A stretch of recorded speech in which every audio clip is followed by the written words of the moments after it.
Olá, queridos. Chegamos ao capítulo 18 de Atos dos Apóstolos. Eu sou o pastor Vanderlei Andrade e este é o canal Palavra de Esperança. E ele existe para abençoar a sua vida.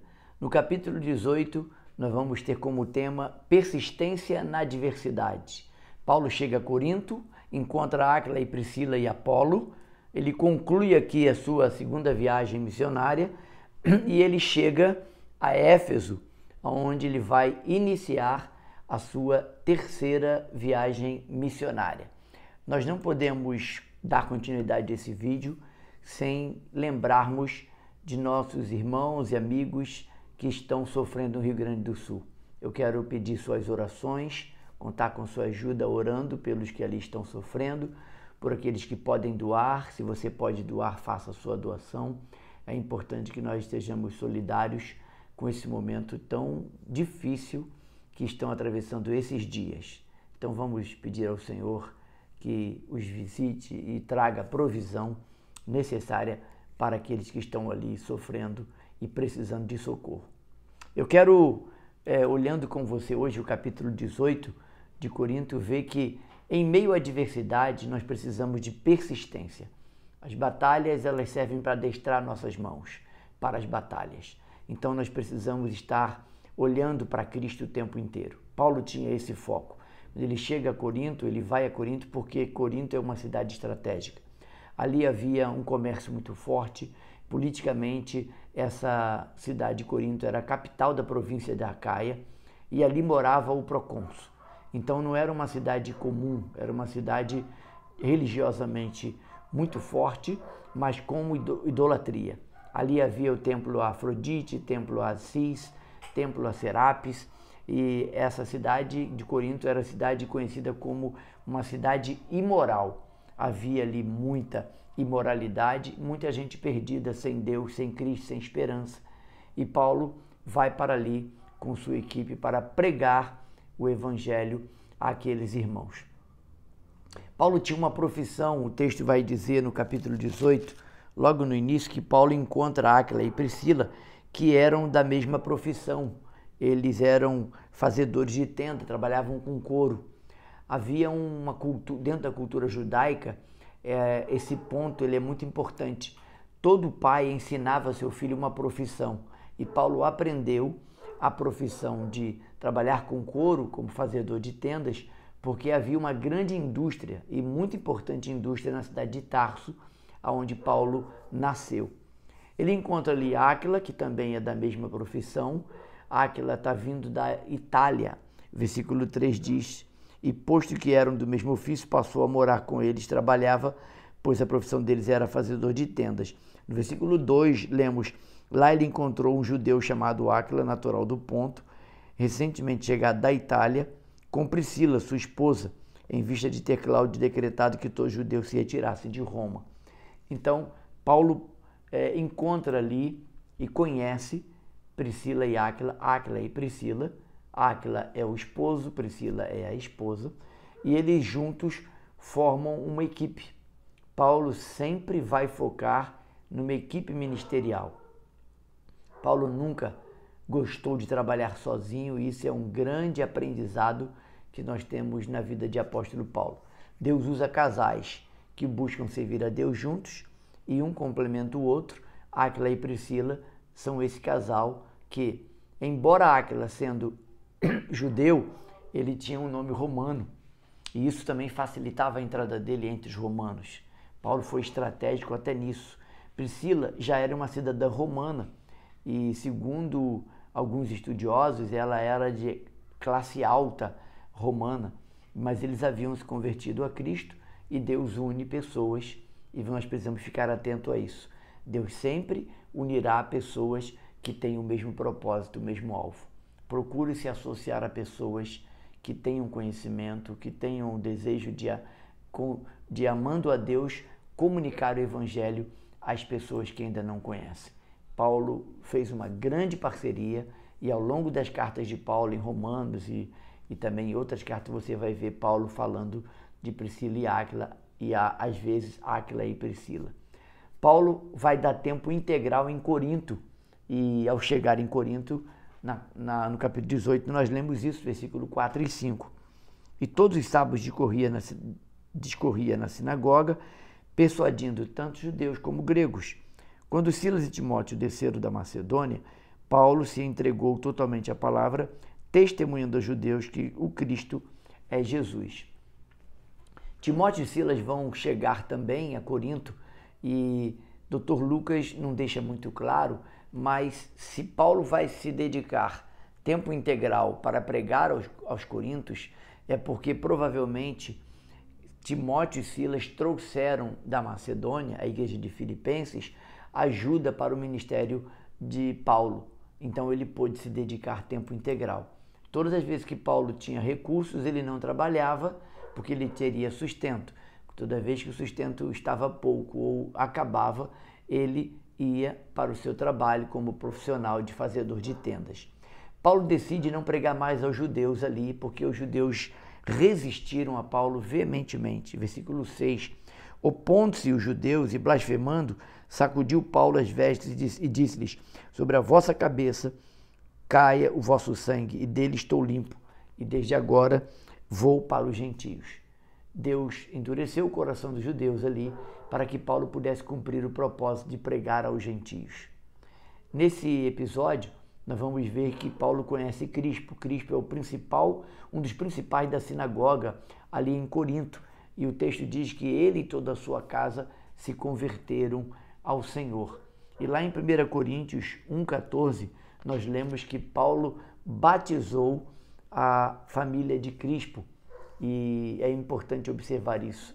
Houve uma unidade, houve comunhão, houve um estreitamento de laços, e essa amizade foi tão forte que Paulo chegou a batizar Crispo. Paulo batizou poucas pessoas, e lá na sua primeira carta ele vai enumerar as pessoas, e ele vai dizer no versículo 17 do capítulo 1 de Corinto que ele não veio para batizar, mas sim para pregar a Cristo Jesus.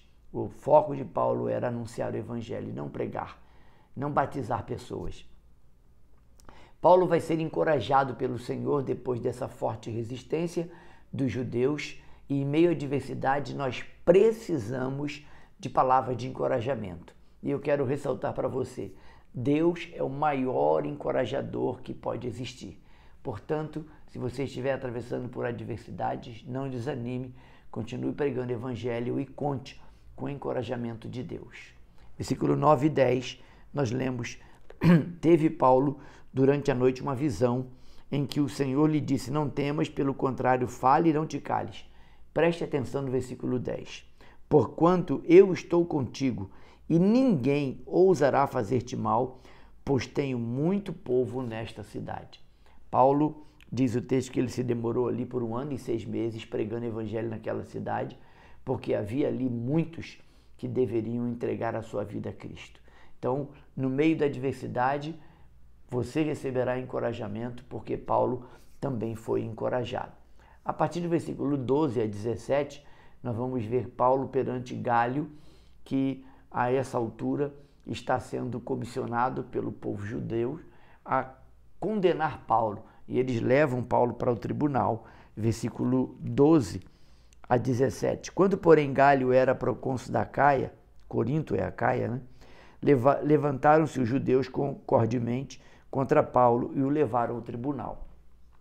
De maneira muito sábia, Gálio percebe que o conflito entre os judeus e Paulo era apenas religioso, então ele se abstém de trazer uma decisão para condenar ou absolver o apóstolo Paulo. Ele se retira, encerra aquela sessão no tribunal e deixa a solução e a decisão por conta deles, porque nós vamos perceber no versículo 15 que Gálio tem uma palavra de sabedoria e discernimento.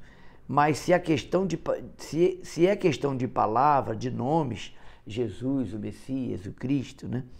É da vossa lei, tratai disso vós mesmos, eu não quero ser juiz dessa coisa. E expulsou-os do tribunal. Então eles pegam Sóstenes. E é interessante que Sóstenes aparece aqui, Paulo vai citar Sóstenes também em outras cartas. Sóstenes é alguém que morava muito próximo à sinagoga. Paulo já tinha evangelizado Sóstenes, já que eles não conseguem apedrejar ou condenar Paulo, porque Paulo era judeu, mas era cidadão romano, eles sabiam disso, eles então vão pegar Sóstenes e vão tratar com ele de maneira muito covarde. Nós vamos perceber que o povo que está perseguindo Paulo era um povo conhecedor da lei, tanto judaica quanto da lei romana. Quando a gente olha para essa realidade da adversidade que Paulo está enfrentando, nós vamos perceber que o evangelho custou muito caro para o apóstolo Paulo e sua equipe. Se você está atravessando por adversidade, anime-se, Deus é contigo. Paulo, Áquila e Priscila vão chegar a Éfeso a partir do capítulo 18, versículo 18 até o versículo 23. Nós vamos ver que Paulo não para de anunciar o evangelho. Ele deixa em Éfeso Áquila e Priscila para continuar a obra da evangelização que Paulo havia começado na primeira passagem em Éfeso. Havia ali convertidos, mas Paulo tem planos de revisitar Cesareia, Jerusalém, Antioquia, e ele chega lá na Galácia, porque ele quer fortalecer os discípulos que ele havia deixado nessas regiões. Paulo era um estrategista, ele agora tem uma equipe, ele pode deixar Áquila e Priscila ali, porque são pessoas idôneas, maduras, pessoas que foram influenciadas pelo apóstolo Paulo. Paulo, de certa forma, discipulou Áquila e Priscila, e ele vai retornando para fazer essa viagem de volta para fortalecer os discípulos que ele havia feito. Ele está consolidando o trabalho que havia feito. Nós vamos terminar o capítulo 18 percebendo que há um encontro ali entre Apolo, um judeu natural de Alexandria, que é do Egito, e Lucas diz que ele era um homem eloquente e poderoso nas Escrituras.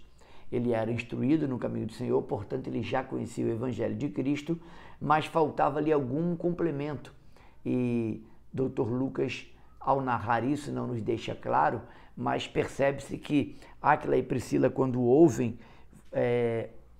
Apolo falando e pregando ali em Éfeso, ele percebe que ele era um homem poderoso na palavra, conhecedor profundo das Escrituras, mas lhe faltava talvez uma cosmovisão paulina. E porque Áquila e Priscila haviam caminhado muito tempo com Paulo, eles percebem isso e eles vão trabalhar, lapidar o Apolo, para que Apolo possa então ser útil, continuar sendo útil no ministério. E nós percebemos que Áquila e Priscila fizeram isso com muita sabedoria, sem discriminar, sem julgar Apolo. Eles perceberam lacunas e trabalharam essas lacunas em Apolo, que veio a ser um grande homem de Deus junto ao ministério, um grande auxiliador no ministério do apóstolo Paulo. Apolo deseja ir a Corinto, ele sabe que lá em Corinto havia cristãos, Paulo havia passado ali algum tempo, e ele sabe que lá tem pessoas que precisam ouvir também a palavra. E eu acho estratégico essa ida, é o Espírito Santo conduzindo Apolo para Corinto, porque ao chegarem em Corinto, a ida de Apolo para Corinto tem grande valia, porque ele é um judeu e ele convencia os judeus pelas Escrituras que Jesus era o Cristo, o Messias. Então, aquilo que Paulo não conseguiu fazer devido à perseguição, agora chega uma pessoa neutra, que é um judeu, mas que cai na simpatia dos coríntios judaizantes que ali estão, e a palavra de Deus é assim disseminada ali, preparado o campo para que mais pessoas ali em Corinto possam ser libertas e conheçam o Evangelho.